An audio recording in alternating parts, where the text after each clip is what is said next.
Shalom Bapak Ibu Saudara-saudari terkasih, kita akan lanjutkan dengan pelajaran tentang suneidesis atau hati nurani. Kita sudah belajar bahwa kita sangat membutuhkan akan hati nurani karena hati nurani merupakan fungsi roh yang menjaga kita dari kesalahan. Jadi dia berfungsi seperti alarm yang akan berbunyi ketika ada sesuatu yang nggak beres.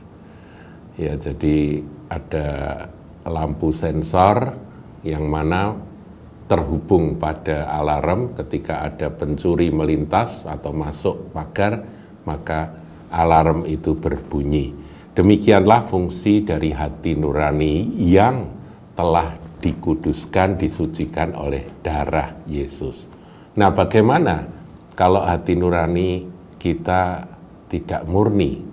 Nah, Rasul Paulus berkata, ini saya ulangi saudaraku ya, Kisah 24 ayat 16, sebab itu aku senantiasa berusaha untuk hidup dengan hati nurani yang murni di hadapan Allah dan manusia.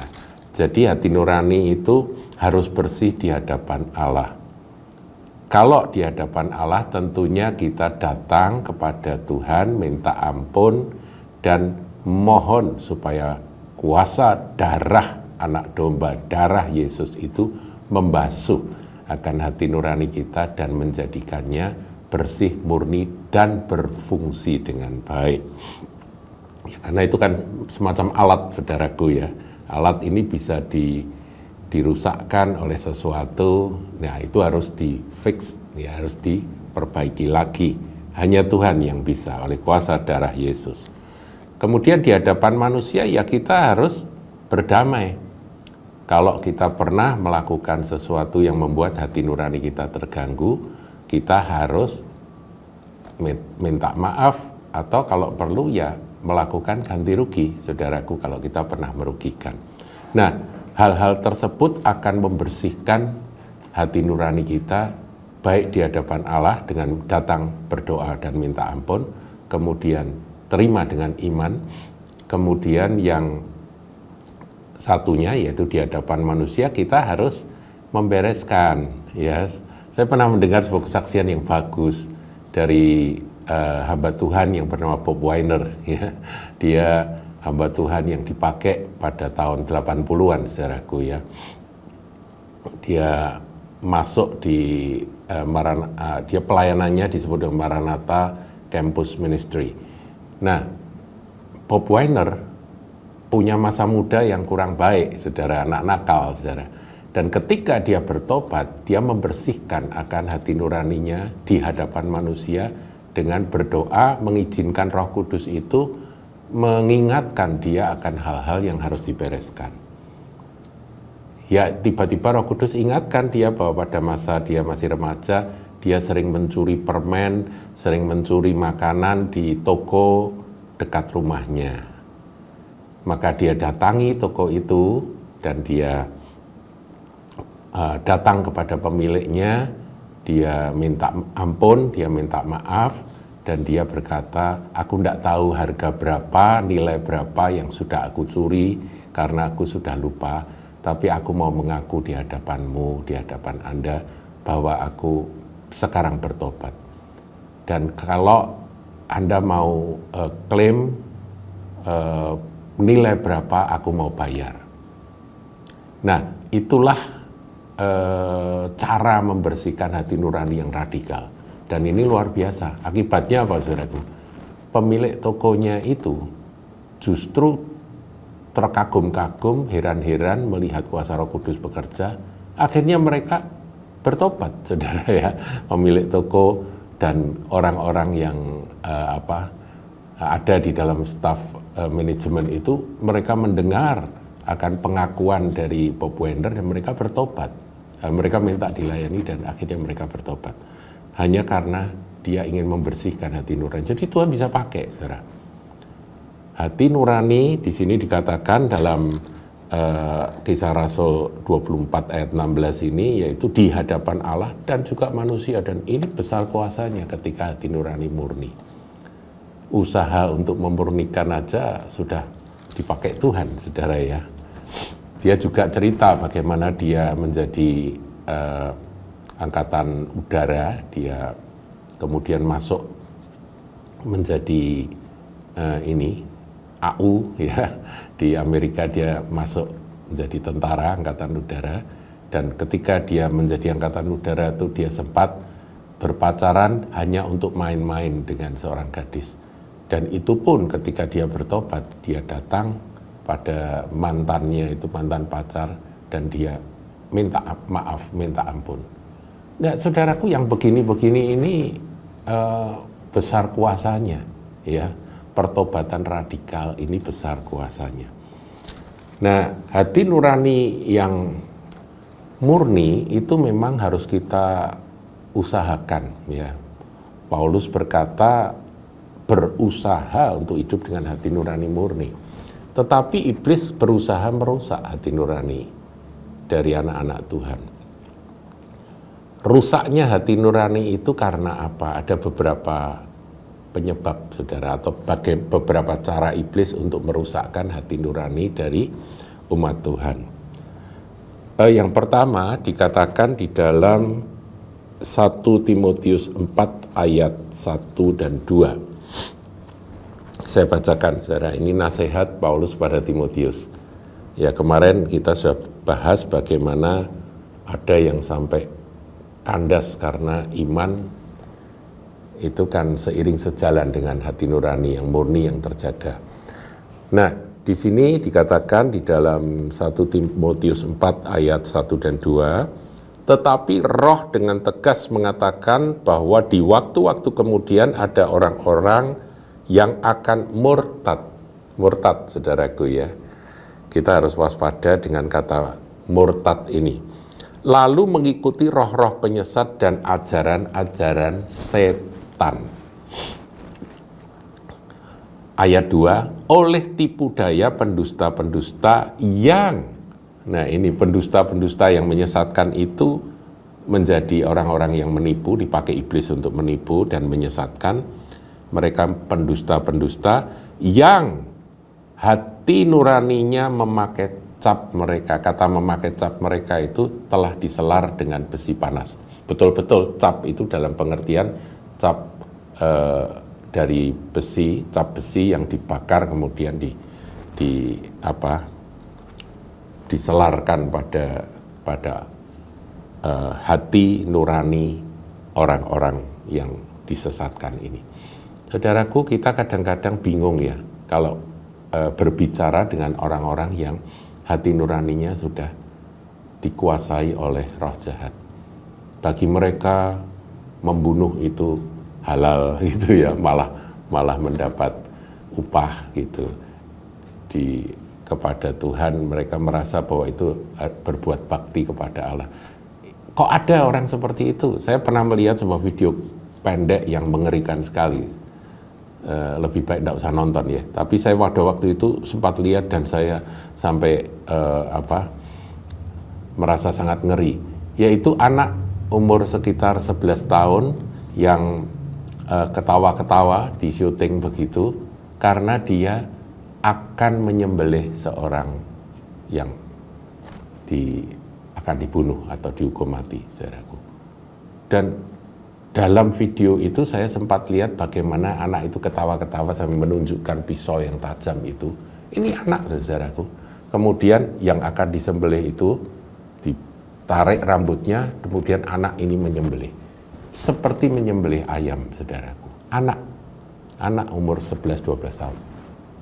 Dan sebelum syuting pun dia ketawa-ketawa dan ngomong dalam bahasa mereka. Jadi inilah kerusakan hati nurani yang sangat parah sekali karena ajaran sesat, ajaran iblis. Nah, yang begini-begini ini, saudaraku, ya kita harus waspadai. Akan ada orang-orang yang hatinya diselar dengan besi panas dan memakai cap atau sudah diselar hati nuraninya oleh mereka, oleh iblis, dan orang-orang inilah yang akan menjadi penyesat-penyesat yang akan memurtadkan banyak anak-anak Tuhan. Saudaraku, mestinya orang yang sudah dikuduskan oleh darah Yesus itu tahu bahwa berpoligami, berkhianat dari istri yang sah, yang satu-satunya, itu adalah sesuatu yang menjijikkan, sesuatu dosa yang mengerikan. Bahwa kesetiaan itu melekat pada seorang milik Kristus, kesetiaan pada istrinya. Tapi kenapa poligami bisa terjadi? Gitu ya. Dan ada orang yang bangga dengan poligami. Ya. Berapa waktu yang lalu saya sempat nonton di televisi, di mana ada orang dengan bangganya berkata bahwa poligami itu pahala gitu ya. Dan dia pun berkata bahwa saya punya anak perempuan, nanti anak perempuan saya indoktrinasi supaya mereka siap untuk dipoligami oleh suaminya. Dan anak laki-laki saya sudah motivasi dan saya sudah arahkan untuk mereka beristri lebih dari satu. Karena itu adalah ibadah katanya. Jadi yang begini-begini ini masuk kategori pengajaran yang sesat, saudara. Saya berbicara ini sebagai hamba Tuhan, pendeta Kristen. Ya, menurut firman Tuhan itu sesat. Jadi saudaraku, pengajaran sesat itu membuat hati nurani rusak. Dan kalau sudah rusak begini memang butuh mujizat untuk bisa dipulihkan. Butuh kasih karunia dan mujizat. Seorang yang berpoligami sebelum Kristen, saudaraku, kemudian dia datang bertobat pada Tuhan, pasti hati nuraninya akan dipulihkan dan dia pasti akan bertanya. Makanya ada pelajaran tentang poligami bagi yang sudah terlanjur poligami ya. Saudara bisa cari itu di channel Kahal. Nah, yang begini ini contoh-contoh saudaraku ya, contoh-contoh. Kalau saya kan sudah tegaskan bahwa orang yang sebelum dalam Tuhan dia berpoligami ya back to the first wife. Jadi kembali kepada istri yang pertama, istri masa mudamu. Nah, saudaraku, itulah penyebab dari kerusakan hati nurani, ketidakmurnian atau kecemaran dari pencemaran hati nurani, yaitu dengan adanya pengajaran yang sesat. Kemudian yang kedua, ini yang lebih soft, tapi juga ternyata bisa mencemari hati nurani. Dan ini terjadi di antara kita, yaitu kebanggaan denominasi. Saudaraku, jemaat Kahal harus bangga dengan yang Tuhan berikan. Maksud saya begini, kalau kita ditetapkan menjadi jemaat Kahal, segala kekurangan, segala kelebihan itu menjadi milik kita. Dan kita harus bersyukur dan ada kebanggaan. Ini milikku, ini gereja di mana Tuhan menaruh aku, menempatkan aku untuk masuk dalam keluarga tubuh Kristus gereja lokal ini. Kebanggaan. Tapi kalau kebanggaan itu kebablasan, dan bahkan ada pendeta atau gembala sidang yang mengindoktrinasi seakan-akan bahwa gereja kita ini yang paling sempurna, gereja kita ini yang paling benar, gereja kita ini yang paling alkitabiah begitu ya. Sementara gereja-gereja lain itu ya cek-cek begitu ya. Nah, kalau sampai kebanggaan itu kebablasan, itu bisa merusak hati nurani. Prakteknya begini, saudaraku. Firman Tuhan kan tegas katakan, apa yang kau ingin orang lain lakukan padamu, lakukanlah itu. Ya kan? Jadi etika Kristen itu kan sangat sederhana. Kalau engkau ingin orang perbuat padamu, lakukan itu pada orang lain. Kalau engkau tidak ingin orang lakukan itu padamu, ya jangan lakukan pada orang lain. Kan begitu, saudara. Dan ini sebetulnya kan bukan hanya Kristen ya, Golden Rule ini kan bukan hanya ada di Kristen. Kalau ini kita ajarkan kepada orang-orang yang di luar Kristen pun mereka menerima dan berkata, wah benar itu benar. Karena memang sangat sederhana. Tapi yang sangat sederhana ini ketika kebanggaan denominasi itu menguasai, hati nurani mereka dalam hal itu bisa rusak. Ngajak jemaat dari gereja lain, aktivis dari gereja lain, tokoh yang sangat berperan dari gereja tersebut dibujuk, dirayu, dan akhirnya ditarik dengan berbagai daya tarik, kelebihan-kelebihan dari gereja lokalnya. Nah, yang begini ini, saudaraku, sebetulnya merupakan bagian dari kerusakan hati nurani. Saya mengajarkan ini supaya jemaat Kahal tidak melakukan yang seperti itu. Saya berapa kali, saudaraku, membimbing akan anggota gereja lain yang masuk ke Kahal, dan saya tahu dia sedang bermasalah, maka dibina, dinasehati, dirangkul, tapi nggak usah masuk ke Kahal, karena saya tahu dia bagian dari gereja lain. Dia adalah anggota keluarga dari gereja lain. Tapi karena kita tubuh Kristus universal, ya kita layani sebagai sahabat, kita layani sampai waktunya dia sudah pulih, kita dorong kembali dan dia mau kembali, dan itu sudah kami lakukan. Bukan berarti bahwa perpindahan jemaat itu tidak dimungkinkan. Oh, sangat mungkin, saudaraku. Dari Kahal pindah ke gereja lain, kalau memang itu ketetapan Tuhan, kita relakan, kita doakan, kita berkati. Karena apa? Karena jemaat kan bukan punyanya gembala sidang, bukan. Itu punyanya Gembala Agung, punyanya Yesus. Kalau dia memang ditetapkan untuk berpindah ke gereja lain, menjadi anggota jemaat gereja lain, monggo silahkan. Demikian dari gereja lain yang memang sudah tidak bisa nyaman lagi, kemudian pindah masuk ke gereja Kahal, silahkan. Tetapi bukan dengan kesengajaan kita mengusahakan akan tidak peduli dari gereja manapun, sedot saja, tarik saja, gitu ya. Di sini lebih bagus, yang lain itu tidak bagus atau kurang bagus. Saudaraku, disinilah hati nurani yang menurut saya sudah tidak bekerja. Hati nuraninya tidak bekerja. Bagaimana kalau kamu diperlakukan seperti itu? Gitu ya. Saya pernah ketika ada di Banjarmasin melayani sebuah gereja, saudara. Hamba Tuhannya orang sederhana, tapi orang yang sangat cinta Tuhan dan takut Tuhan dan sangat lembut. Ketika kota Banjarmasin pada waktu itu dimasuki oleh satu denominasi yang punya kelebihan banyak, maka hampir separuh dari jemaat yang digembalakan dan dirintis dengan susah payah selama bertahun-tahun oleh hamba Tuhan ini tersedot, saudaraku, separuh. Sehingga hamba Tuhan ini stres berat.